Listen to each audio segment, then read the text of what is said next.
Welcome to the Women Inspire Aspire podcast. In this episode, I talked to Vidhya Sivaramakrishnan about organic marketing. Hi Vidhya, thank you so much for accepting my invite to appear in the podcast. How are you doing today? Hi Venkat, I'm doing very well, thank you, and thank you for having me as a guest in your show. Really happy to be here and looking forward to our conversation.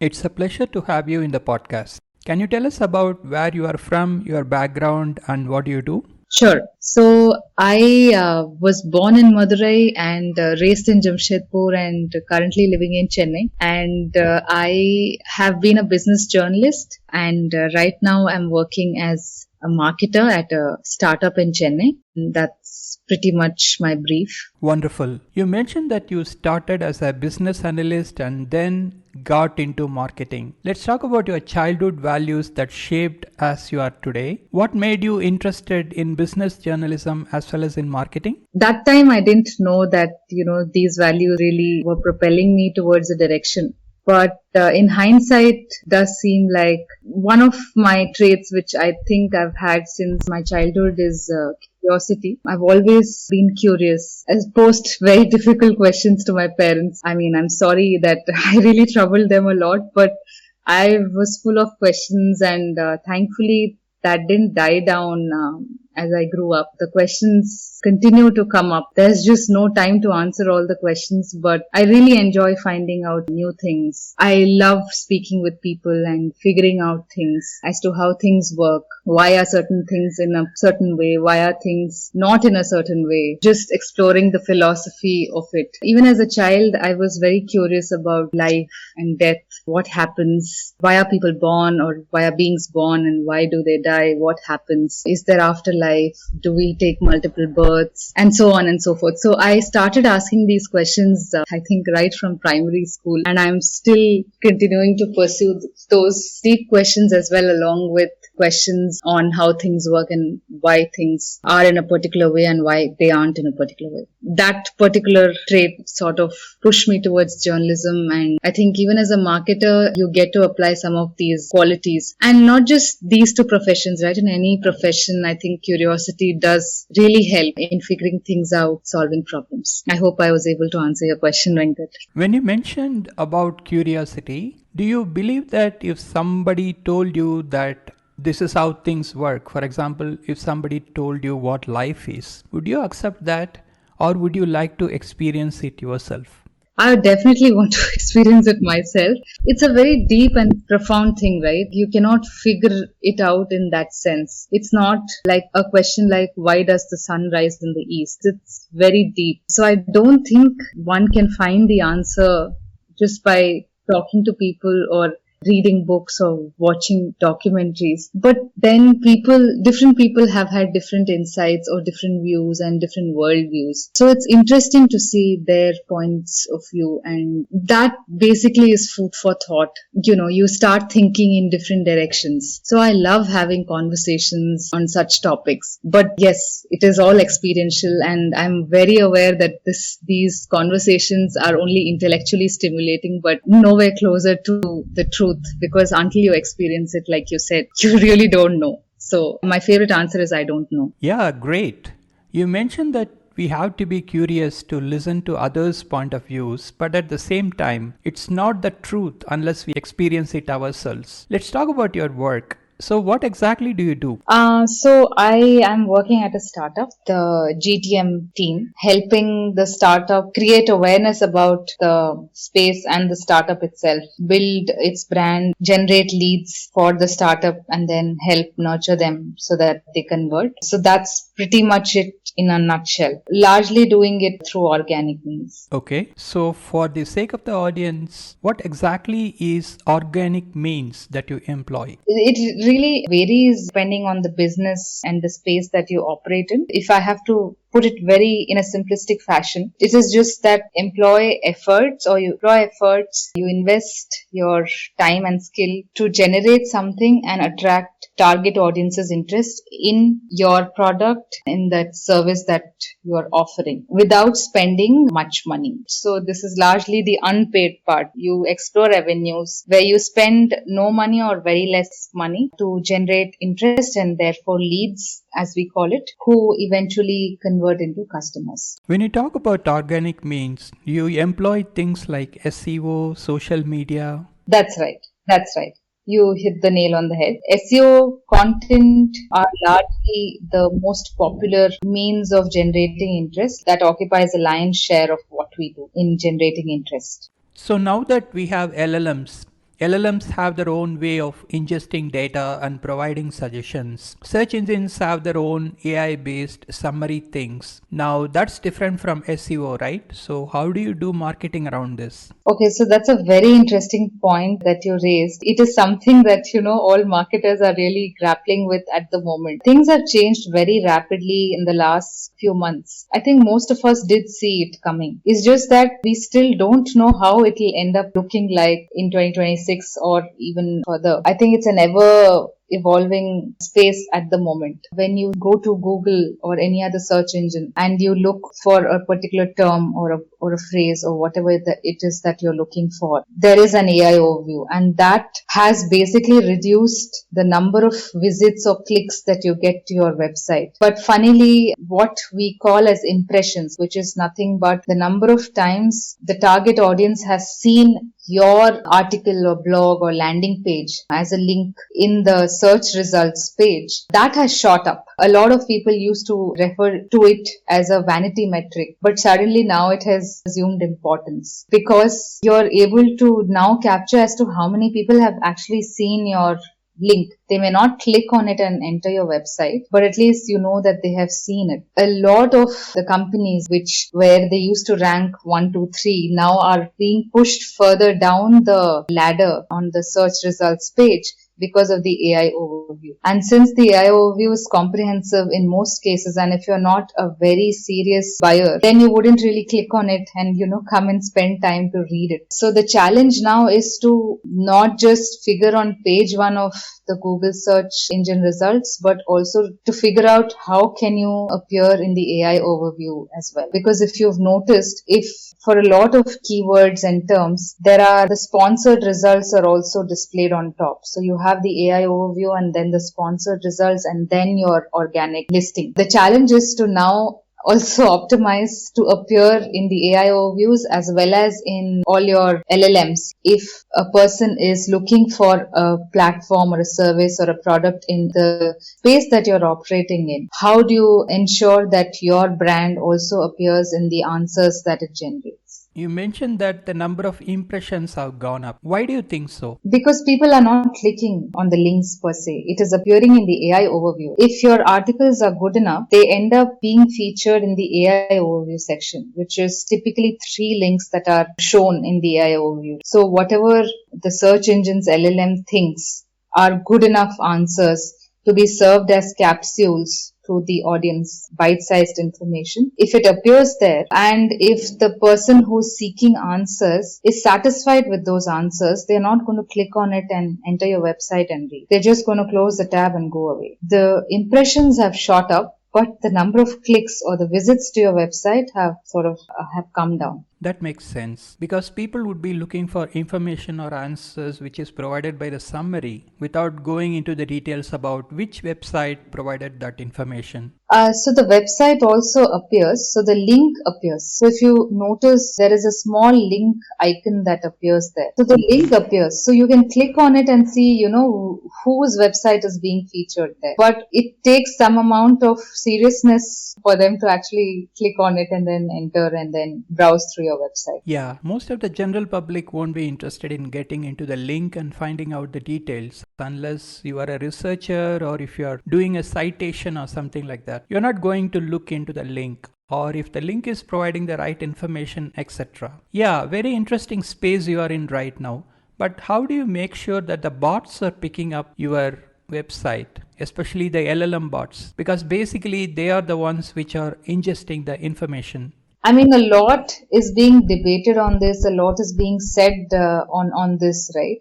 Marketers, if you follow some of the top GTM experts or marketers, you would find on LinkedIn that they're constantly debating, discussing, and figuring out ways to be featured there based on the experts' answers plus our own experience, my own experience. I feel that it's pretty much to the basics. That is to satisfy the user's intent in answering a particular question. So, for instance, if I want to know how do scientists find out if there is a new star in the vicinity, the idea is to just satisfy the user's intent. So if there is a particular query, the idea is to give the answer that serves the purpose of answering that user's intent. That is pretty much going back to the basics. It is the same principle that applies for SEO, which is search engine optimization. So Google, if you've noticed, there are a lot of factors, but one of the top, or rather the most important factor that is taken into consideration when it ranks a particular website on the top of its search results is your article, your blog, or your landing page satisfying the user's intent, which means is it able to capture all the information in a comprehensive manner that will answer that particular question or query or phrase that the user is looking for. And I think the same principle applies here as well. So we just need to stick to the basics and do it well. Another point I think I would add here is to keep it as simple as possible when you're communicating. So if you're talking about a particular query, like a keyword, and you're optimizing for it, the idea is to keep it simple, communicate clearly, and answer any question that the user might have on that particular topic, either on that page or by linking it to another blog or article or page that you've written on the same topic, but related topics. So I think it's pretty much going back to the basics. So I have a couple of follow-up thoughts on that. One is the long tail keywords. Do you think they are still considered?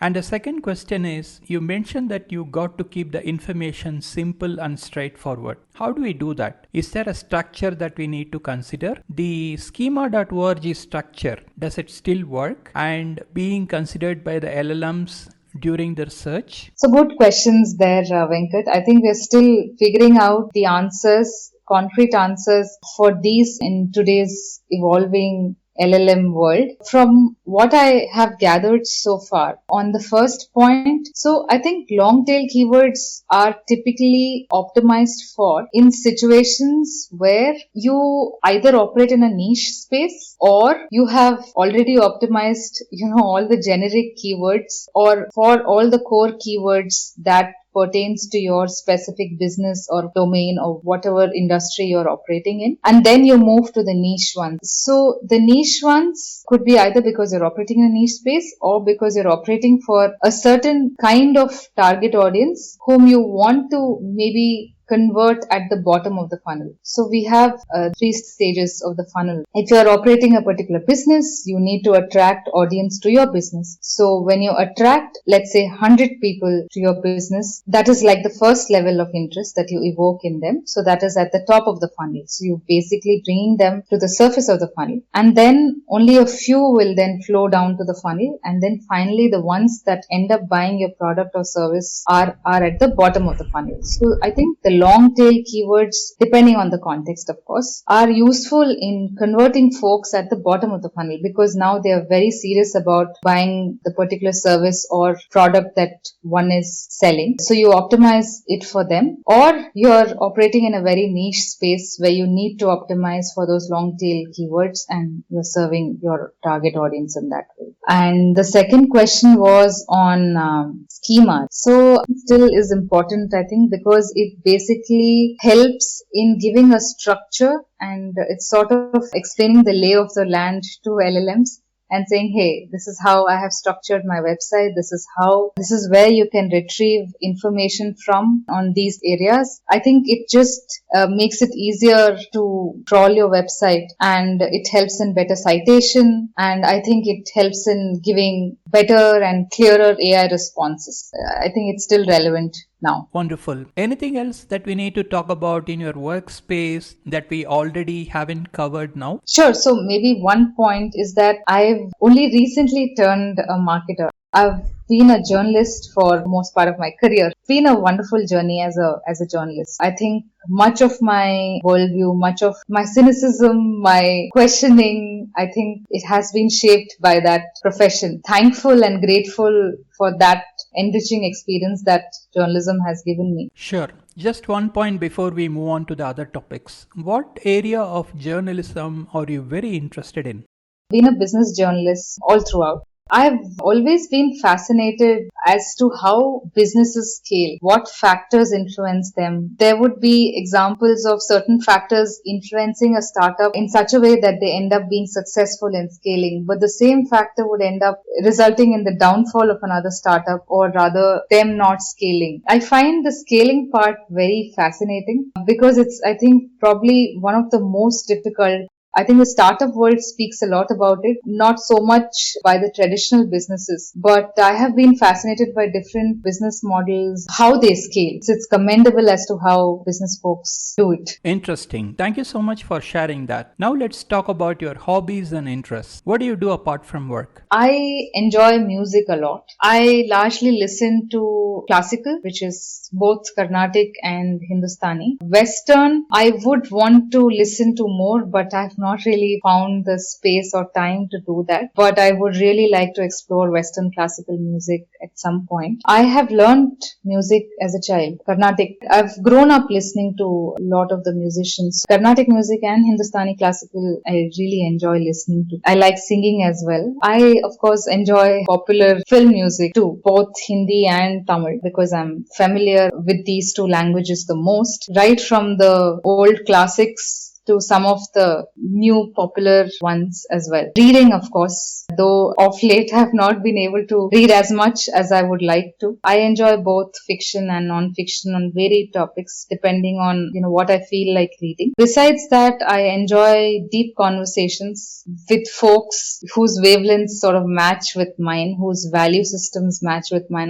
I like doing, but which again I don't get to do very often, is just sitting quietly without doing anything. That is something which I think I would like to do more and more in the coming years. I don't know if this really counts as a hobby or an interest. The silence and the quietness sort of does something to your psyche, to your being. Yes, at the cost of sounding very deep and taking the conversation in a different direction. But yes, that I would definitely like to say that is something I'm deeply interested in. Being quiet and let all the thoughts that come in just flow. After a point, what happens is when I'm just focusing on a particular thing, the vision of a lamp, or it could just be a dot. But after a point, I've realized that thoughts sort of slow down to a point where there are very, very few thoughts. And you're able to largely focus on the imagery that you have in mind. That's sort of a state. It's very hard to describe what it is. It's definitely something that's very interesting, and I would want to explore more of that. My parents put us in a music class, me and my sister, my younger sister. There was a time when my relatives and some of our friends would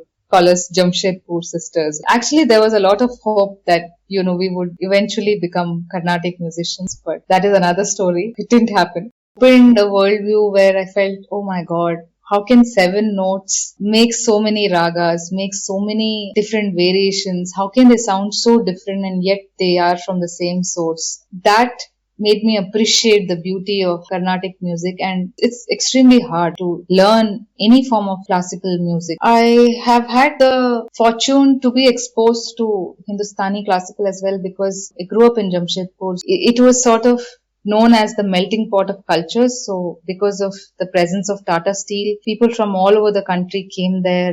We were exposed to different cultures, people from different states. We grew up in a township. After a point of time, I began to appreciate the different kinds of cuisines that people from every state have. We used to exchange meals. My mother used to send idlis and dosas and sambar and chutney to our neighbors, and they would send us their food. And I used to take part in the Durga Puja festivals where I have sung Rabindra Sangeet as well. So I learned Rabindra Sangeet briefly from a neighbor and performed at one of the events. My mother basically encouraged me and my sister to participate in any and every event or competition. So her thing was just do your best. It's okay Whether you win a prize or not, that's not the point. The point is to just learn something, perform, or apply it. So she has really encouraged us to participate in everything. So my sister and I, we've done Garba, we've done Dandiya, we've sung Carnatic, we've sung folk songs, participated in speech competitions. The exposure to different art forms, I think, somehow makes you appreciate them deeply after a point of time. So I've watched performances of some of the Hindusthani classical folks. So yes, while they are very different, but ultimately it's the 7 notes, the basic notes that give rise to all the kinds of music that we listen to. We talked a lot about your hobbies and interests. Now let's talk about the societal issues that you care about and what do you do about them? I don't think there is any one particular cause or theme that I would really like to focus on. It simply varies from case to case depending on what's happening at the moment. If there is one thread that I would want to highlight is basically this. Let's say there is some problem or some societal issue, right? Let's say it emanated many centuries ago and it has been on for a few hundred years, right? And with all the modernization and globalization and the advancement of technology, people understand that, every human being has their own rights and every human being is equal and so on. And while it is good that voices are being raised against folks who are either oppressing other folks or abusing their power, position, money, whatever it is, to put section down or put somebody else down. I feel where I have a problem is to one social evil, there is a section of people which proposes the other extreme as the solution. That is something which bothers me a lot. If one extreme is okay, then any extreme is fine. Why are we even fighting? The idea is to find a balance. And I feel that in this whole fight for equality or whatever it is, it's like, who's on the higher end of the seesaw? Not that are we on the same level. Be it your 9 p.m. news hour debates or be it your earlier Twitter debates. We are only looking to prove ourselves right and not really find a solution. We just want to make noise and we just want to opt for extremes rather than looking for a balance. But if you look very carefully, it really varies from region to region, culture to culture, people to people. So it's very hard to generalize and say, this is the problem. It is very, very contextual in my opinion. For example, any criminal case, it could be in any part of the world. I feel that generalizing either by gender or by community or by any other way of segmenting a certain section of population is unfair because again we end up generalizing, right? So I feel it's very, very contextual, and if we really name a particular problem, I feel it only answering the question partially because there are many factors at play. My journalism stint really took me to places. I've interviewed people from different sections, stratas of society, right from farmers to factory workers, mid-managers to literally everyone. It's very, very hard to say that this is the root cause of all evils. I model science textbooks in first, second, third standard and say greed, desire, over too many desires or jealousy, all those basic things, right, which we really compartmentalize as moral values. I feel like those are the culprits and not any societal issues as such, if you know what I mean. All right. Thank you so much for appearing in the podcast. I wish you all the best in your life and whatever you aspire to do. Please take care and bye for now. Thank you so much, Venkat. I really enjoyed our conversation, and thanks once again for inviting me here and for patiently listening to long-winded answers as well. My DMs are open, so if anybody found this to be interesting and wants to probably delve deeper into any of the aspects that Venkat and I discussed during this conversation, please feel free to message us on LinkedIn and we can take it forward over a cup of coffee. I'm a coffee lover, so yes. Thank you so much. Thank you. Bye. That was a great podcast with Vidhya Sivaramakrishnan. Please subscribe to this channel and follow it for more awesome podcasts. Opinions expressed by the guests in this podcast are their own. The host or the sponsors of the podcast do not condone the opinions expressed by the guests or the actions arising out of those opinions. Any decisions or actions that the listeners might take as a result of listening to this podcast must be based on their own judgment and will be at their own risk.